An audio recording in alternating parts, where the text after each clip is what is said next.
Scott Adkins Talks Criminal likes the secrecy around Doctor Strange.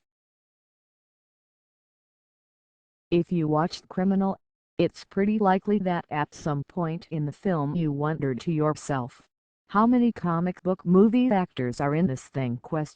Starring Kevin Costner, Man of Steel, Gary Oldman, The Dark Knight, Ryan Reynolds, Deadpool, Gal Gadot, Batman v Superman, Dawn of Justice, Antje Traue, Man of Steel, and more.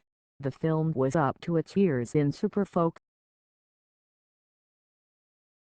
But if you watched Criminal, and you blinked, you may have missed action star Scott Adkins, who played CIA Agent Pete Greensleeves and who hasn't yet appeared in a superhero film, but soon will. November's Doctor Strange.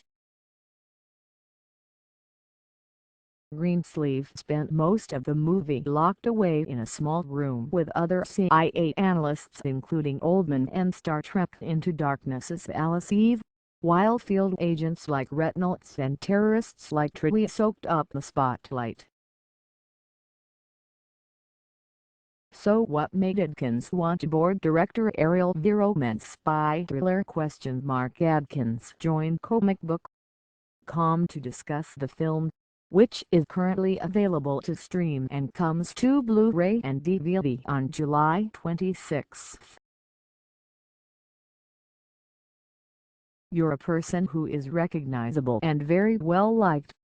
What attracted you to this script, where your character didn't get a whole lot to do? Yeah, well, the script was good, but the part was not necessarily that great. Of course, it was the opportunity to work with a stellar cast with obviously Kevin Costner and Gary Oldman and Tommy Lee Jones and Ryan Reynolds. It was a great cast, so I just thought, well, this is a great thing to be a part of. I enjoyed the script. I liked the director, his previous film The Iceman, and I have a relationship with the producers. I've done a lot of work with those guys before, and they were shooting in London, which I live in the UK. Nothing else going on at the time, you know, like something to do. I mean, you're an actor, you get paid to act. Sometimes you don't have the luxury of picking. Like, it's not up to me to say, right, I want to do this. I'll play James Bond now. Okay, step over it. It doesn't work like that, does it? You're at the mercy of the films that you are offered. You can only choose what's on the table at that point.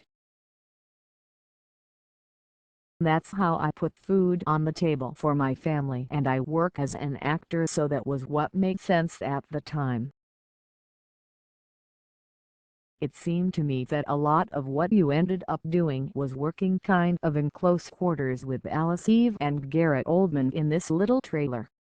It was the operations center or whatever it was. Was that one of those great opportunities where you got to sit there for a work day and bounce off of Gary Oldman and kind of watch how he works? Well, exactly. The main reason I took this film belongs to him too, because I consider Gary Oldman to be the greatest actor living on this planet at this moment. I've always been a huge fan of his work, and when they said this is the part you're playing next to Gary Oldman, that was all I needed to hear, really. I would have done it if the script was terrible, which it isn't, or if the director was bad. The chance to work with Gary so closely was a phenomenal experience for me. I think he is an incredible talent that is well over an Oscar. You know, the trailers for this movie were all recycling bits of footage from the first 10 minutes or so. It's almost the JJ Abrams kind of philosophy now. You see this with Doctor Strange. We literally don't know who you are because the only way to keep security is to keep the tightest, heaviest lid you possibly can on these big budget movies and basically say we're not going to give you anything. Yeah. It's interesting to see how these big features have developed in that way. I don't know if that's something that you're aware of being on the production end. Yeah, I think it's better for it. A bit of secrecy. Because that's the way it used to be in the old days anyway before the internet. It creates more hype. The less you know, the more people want to know. If you know everything, that probably takes a bit of that hype away. I think it's better to stay tight-lipped, as much as you can. This one was surprising because the trailers were basically, Ryan Reynolds is Jason Bourne. When his character dies 8 minutes in the movie, you're just like holy cow. That was a bust! Yeah, well, I guess that's a double-edged sword, because on the one hand, you want people to be surprised and you want to show them one hand and pull something out from beneath your sleeve, but on the other hand you want to get those people into the cinema as well. It's the marketing guys that create the trailers and try to pull the public in. Sometimes that's not intended with what the actual movie is all about. The director would have done it, but yeah, it's a bit of a double-edged sword, I suppose.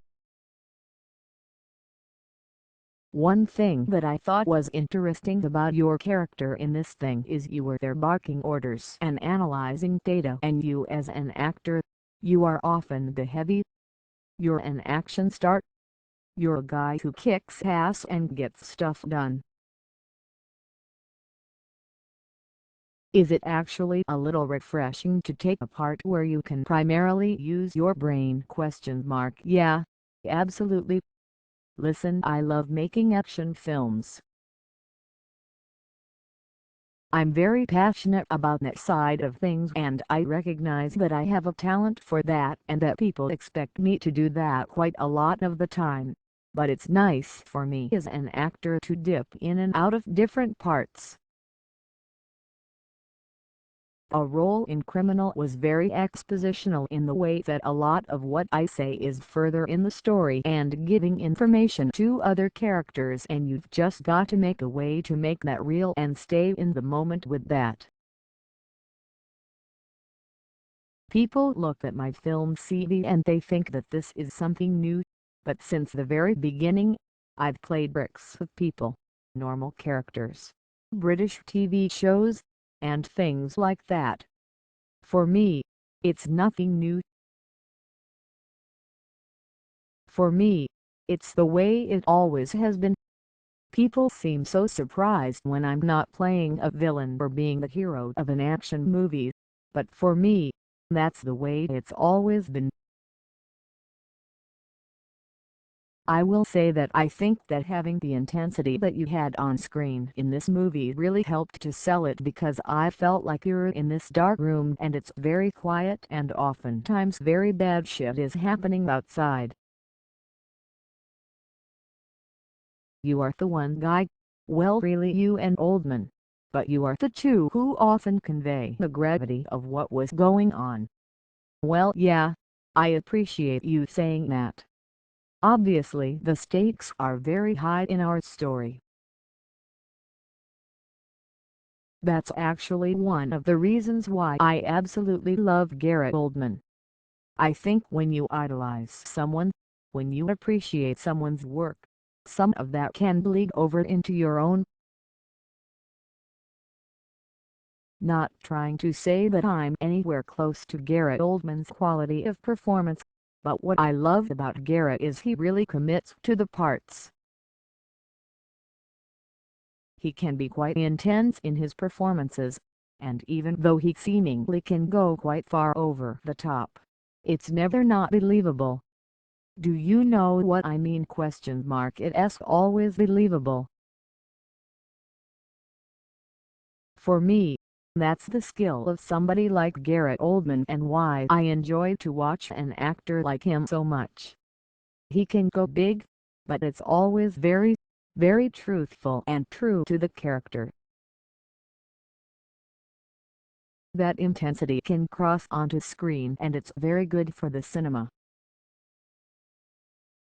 If there was one thing that you would kind of want to communicate to the audience about this film and what makes this film special and what made this something that you're happy to have on your filmography, what would it be? Well, I think this film is a high concept idea